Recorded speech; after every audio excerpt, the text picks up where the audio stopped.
caught a scammer trying to use me to scam other people. This is part 3.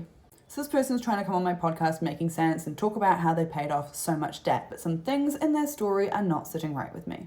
Now, I often say when you're on my podcast, you're going to have a great time. We're just going to have a nice, friendly chat. It's not that confronting. This is all about making money a little less scary. So the conversation's going to be nice. We want it to be fun to listen to as well.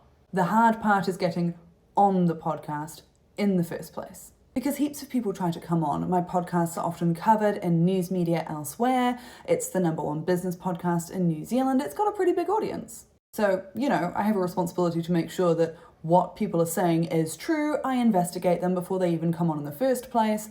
It's, make sure we don't waste everyone's time. So some of the things this person is saying look fine at first, but I'm just getting a funny feeling. First check is just asking them for more information. I ask how they paid off this $50,000 of debt, and they've got some initial tactics, but when I start to try and get into that nitty-gritty, we're getting really vague all of a sudden. They start talking about how they followed a system, and now they guide others through it. I say, yeah, sure, but what is the system?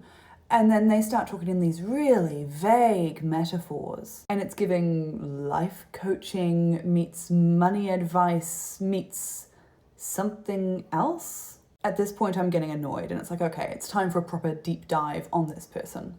And then the cracks in the story really appeared, which I'll get into part 4.